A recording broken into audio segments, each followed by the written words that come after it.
नमस्कार. आता आपल्यासोबत आहेत आकाशवाणी समालोचक विजय बागायतकर. विजय बागायतकर सर, तुम्ही आता जे इथे आज 16 वर्षाखालील ह्या मुलांचा जो अंतिम सामना आहे त्यासाठी आला आहे, तुम्ही बघताय. आधी प्रथम मालवण टोपेला हायस्कूलचं मालवण जे क्रिकेट ग्राउंड आहे त्याबद्दल तुम्ही सांगावं आणि त्यासोबत या स्पर्धेबद्दल थोडं सांगावं. सर्वप्रथम या हौशी क्रिकेट असोसिएशनचं मी निश्चित अभिनंदन करेन.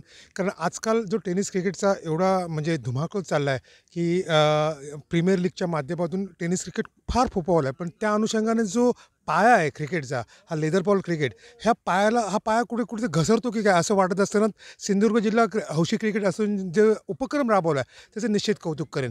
ह्या जर मैदानाचा विचार केला, ह्या मैदानाला फार मोठा इतिहास आहे. पूर्वांपरापासून चालू चालू चालू या मैदानावर चांगल्या स्पर्धा झालेल्या आहेत आणि निश्चितच मी अपेक्षा करेन की या मैदानातून सिंधुदुर्ग जिल्हा क्रिकेटला एक फार मोठा इतिहास आहे. बघा, गंमत बघा की सिंधुदुर्ग जिल्ह्यातून सुनील गावस्कर म्हणा, त्याच्यानंतर दिलीप वेंगसरकर म्हणा, संजय मांदेरकर म्हणा, विनायक सामंत म्हणा, ही फार मोठी मंडळी आपल्याला भारतीय संघाकडून त्यांनी प्रतिनिधित्व केलं आहे. त्यापाठोपाठ त्यांचे गुरुवर्य द्रोणाचार्य रमाकांत आचरेकर सर हे सुद्धा सिंधुदुर्ग जिल्ह्याचेच. त्या अनुषंगाने जर विचार केला तर सिंधुदुर्ग जिल्हा आणि भारतीय क्रिकेट हे फार जवळचं नाते आहे.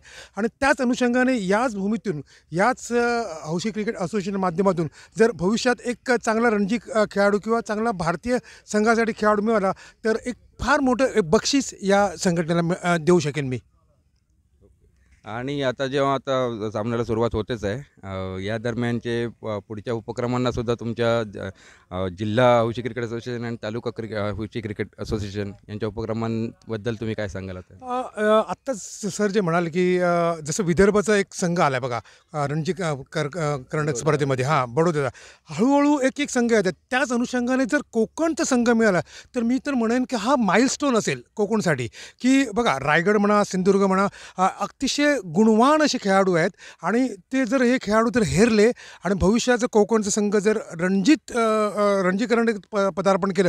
आजकाल बघा, आता MCAचे पवारसाहेब जर आहेत खुद्द, तर त्यांना जर विनंती केली आणि त्यांच्या फॉर्मॅटमध्ये त्यांच्या चौकटीत जर कोकण संघ बसला तर मी तुम्हाला अगदी छातीठोकपणे सांगू शकतो की सिंधुदुर्ग जिल्ह्यात क्रिकेट हे नसानसत भिनलेलं आहे आणि फार वेळ लागणार नाही की कोकणचा संघ हा रणजी क्रिकेटच्या माध्यमातून भारतीय संघात प्रवेश करायला हा फार निश्चित वेळ लागणार नाही आहे. धन्यवाद बागायतकर सर. हे होते आपल्यासोबत समालोचक विजय बागायतकर.